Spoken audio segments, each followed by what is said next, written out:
Housing, a major issue. The Mayor has declared the area around Old Oak Common in West London a special development zone. It's where a new station for the high-speed 2 rail route and Crossrail will be built, and City Hall knows this is a vital opportunity for regeneration. But the local council so far are already taking issue with him and City Hall, as Andrew Cowan reports. The Old Oak Common train depot in West London. Almost no other part of the capital is set to change as much in the coming decades. The reason why? The planned new Old Oak Common station.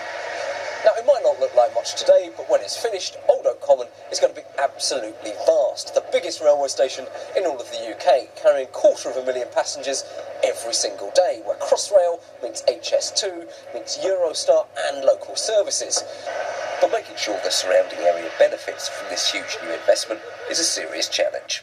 The Mayor's solution is almost unprecedented. What he wants to do is use new powers to create a development corporation, which will give him power over this whole area, giving him control of planning permission, infrastructure and all the rest of it. The only similar times it's been done before are for things like the Olympics and the Docklands. The Development Corporation will cover an area of about 200 acres, from Park Royal to Wormwood Scrubs. If you put that in central London, it'll be the equivalent of going from Hyde Park to Covent Garden. But as with any project of this size and importance, controversy is inevitable. This is Loftus Road, home of Queen's Park Rangers Football Club and the smallest stadium in the Premier League.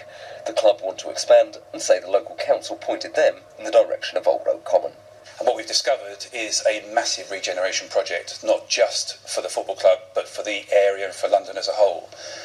So we're talking about a development that ultimately would be around 24,000 homes, jobs for about 50,000 plus people, and we believe that QPR can be the heartbeat of that community.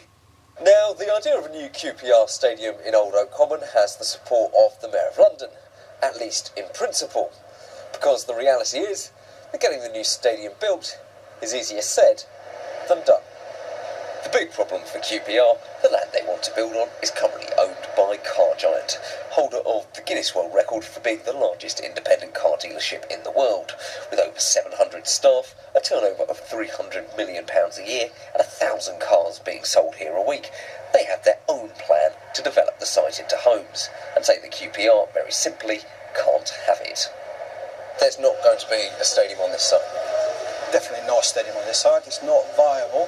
You will not build a stadium if you're looking to regenerate this area. Clearly it would kill the area. It would mean that there will be less residential units built on this, because that would then be taken by a massive great stadium that would only be used for a few days in a year. Nonsense. Dealing with disputes like this will become the job of the Mayor under the new Development Corporation. But its creation is currently being heavily criticised by the three local authorities here. The leader of one of them, Hammersmith and Fulham, took us down to the river to show us flats on the other side in Wandsworth, which he says are exactly the opposite of the type of accommodation he wants in his borough. The idea of a Mayoral Development Corporation is fine. What matters is how they structure the planning committee and how they structure the board.